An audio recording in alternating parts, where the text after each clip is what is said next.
Before we begin, make sure to comment below where you're watching from, hit that like button, and subscribe for more true crime stories told the way they were lived, quiet, raw, and real.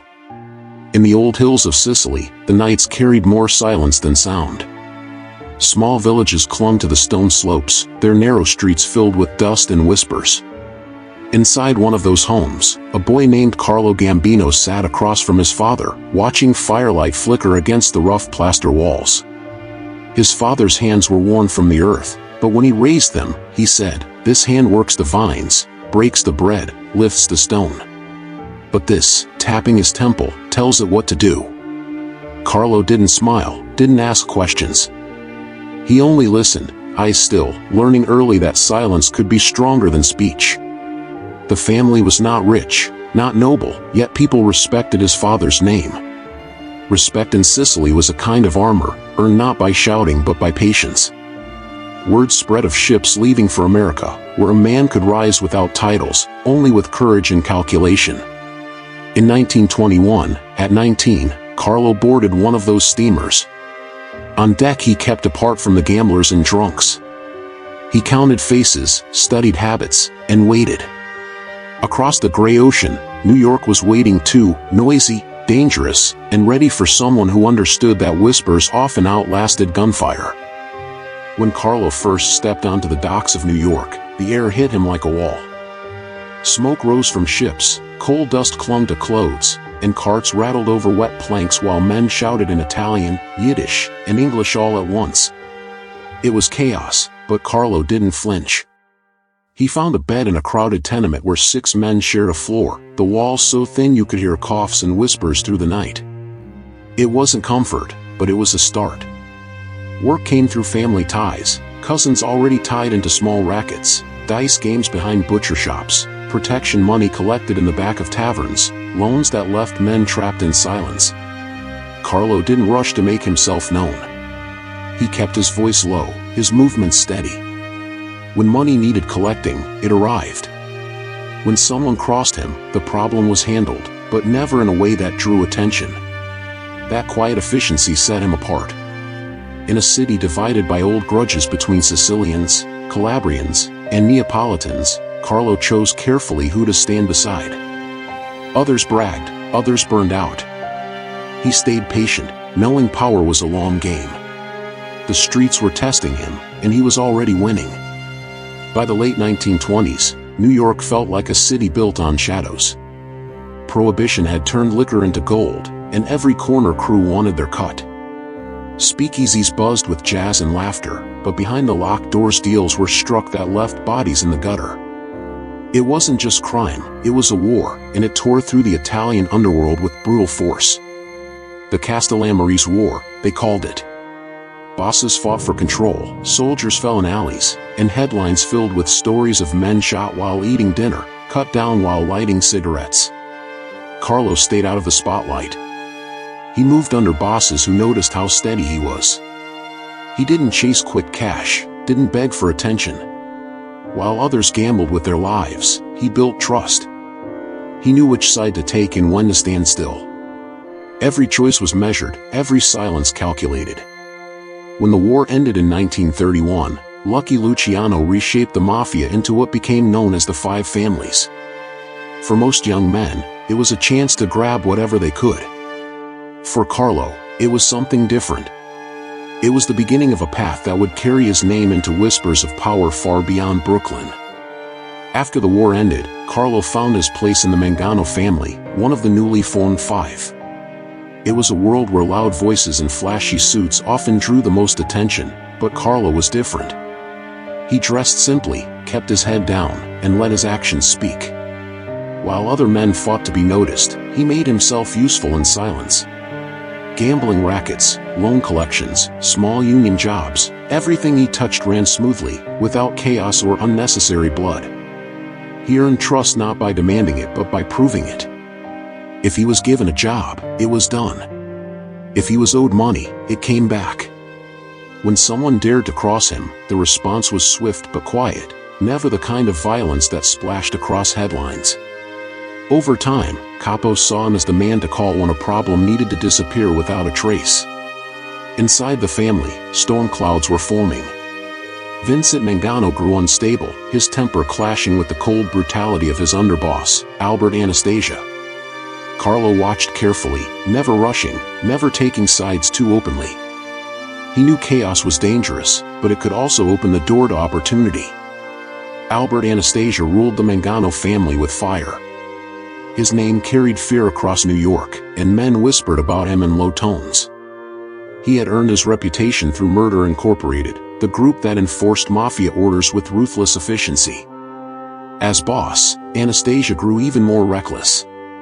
A wrong word could get a man killed. A look in the wrong direction could end a life. For a while, his reign of terror kept men in line. But violence without limits brings attention, and attention in the mafia was poison.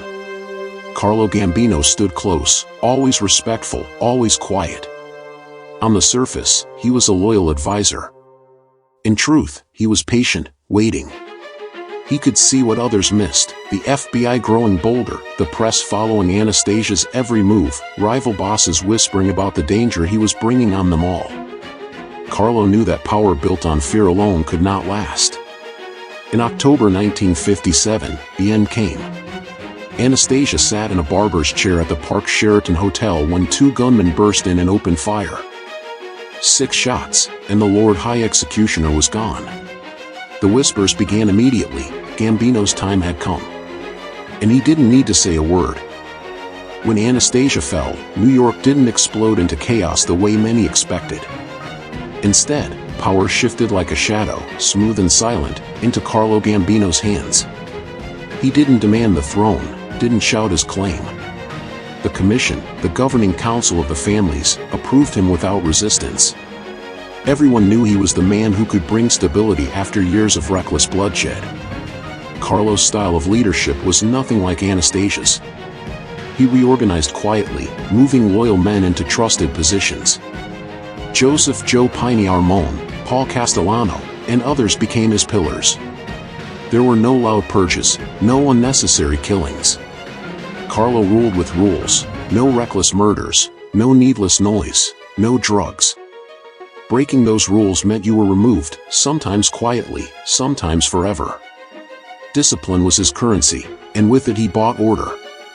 Under his hand, the Gambino family became stronger than ever. The docks, the unions, and the gambling rackets flowed like well-oiled machines. The family grew rich, but the spotlight stayed away.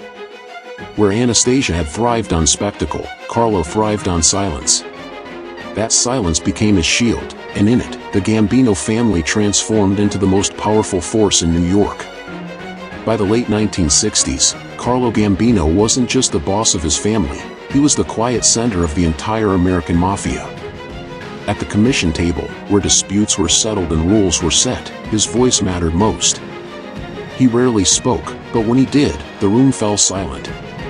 Other bosses understood, his decisions were measured, never rushed, and always final. Carlo built alliances far beyond New York. In Chicago, Miami, and even Los Angeles, emissaries carried his influence. He didn't send soldiers with guns, he sent men with respect and discretion. His partnership with Tommy Lucchese gave him control of the garment district, trucking, and major city contracts. Together, they could freeze an entire project with a single vote or push it forward for the right price. It wasn't just crime anymore. It was business. The FBI called him untouchable. He never used phones, never left a paper trail, and never exposed himself in public. Neighbors described him as polite, almost ordinary, feeding pigeons outside his Brooklyn home. But in the underworld, he was the kingmaker, the man whose nod could decide who lived, who ruled, and who fell. The true strength of Carlo Gambino's empire wasn't just in money or soldiers. It was in silence. Omerta, the code of silence, was the rule every man lived by. From the moment someone was sworn into the life, they made a vow: no matter what happened, you never spoke to outsiders.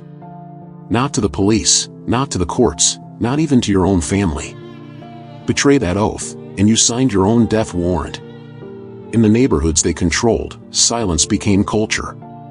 If the cops knocked on a door, people claimed they saw nothing. If someone vanished, nobody asked why. The family took care of those who stayed loyal: lawyers, bail money, food on the table.